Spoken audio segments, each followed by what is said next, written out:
हफ्ते भर से उससे बात नहीं हुई थी। दिवाली वेकेशंस के चलते मुलाकात भी मुश्किल थी। दिल कर रहा था कि उससे बात कर सकूं। बहाने ढूंढने की कोशिश में लगा था, पर मिला ही नहीं। पता नहीं क्यों।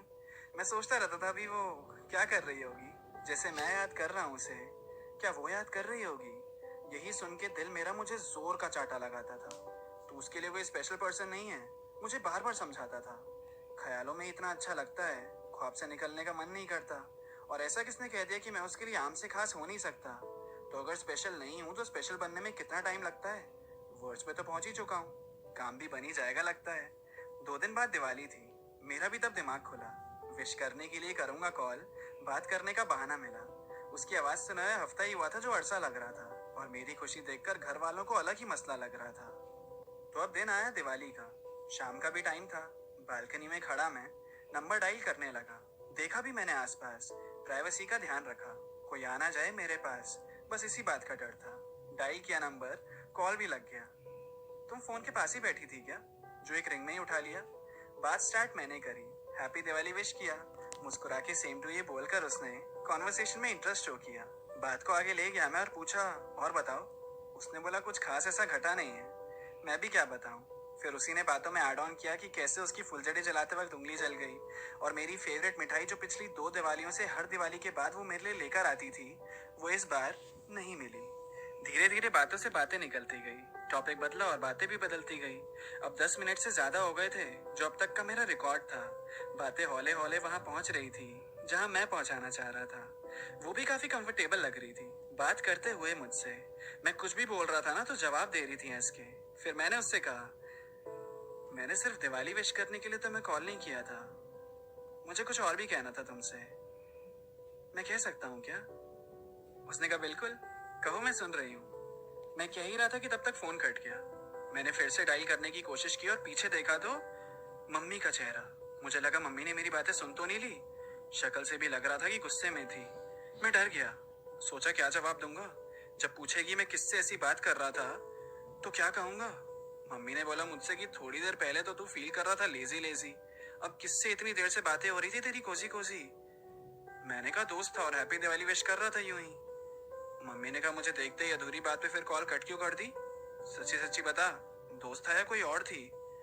वो थी सुन के मेरी हालत और टाइट हुई। मैंने सोचा जब पूरी बात सुन ही लिया तो छुपाने का भी फायदा नहीं। मैंने कहा हाँ दोस्त थी, और विश कर रहा था उसे हैप्पी दिवाली। मम्मी ने कहा मैंने तेरी आधी बातें सुन ली हैं आज, जैसे तू कर रहा था। ऐसे दिवाली कौन विश करता है भाष? कोई स्पेशल फ्रेंड थी या कुछ और थी? सच्ची सच्ची बता, गर्लफ्रेंड तो नहीं थी? मम्मी की ये बात सुन के मैं खुश तो हुआ, चलो वो स्पेशल है, किसी को तो लगा। पर समझाना मम्मी को मुश्किल था। अब इसका एक ही तरीका था। मैंने कहा मैं आराम से आपको सब क्लियर कर दूंगा, अभी जाओ और ढंग से दिवाली मनाओ। मम्मी ने भी कहा तुझसे फुर्सत से बात करती हूँ, आ जाइयो जल्दी से बाहर, फिलहाल अभी मैं चलती हूँ। मैंने सांस ली फिर खुल के। चलो चैन मिला थोड़ी देर के लिए। पर बात मेरी उससे अधूरी रह गई। इतनी जल्दी क्या थी उसे फोन काटने के लिए? तो मैंने फोन निकाला और सोचा फिर से कॉल कर लेता हूँ। डायल करने लगा उसका नंबर और इतने में ही उसका नाम मैं स्क्रीन पे फ्लैश होता हुआ देखता हूँ। I was shock. मैंने देखा उसका कॉल आ रहा है। मैं आम से स्पेशल हो गया क्या? लग तो ऐसा ही रहा है। मैंने कॉल रिसीव किया और बोला हेलो। कुछ रिस्पॉन्स नहीं आया। मैंने कहा कुछ तो बोलो।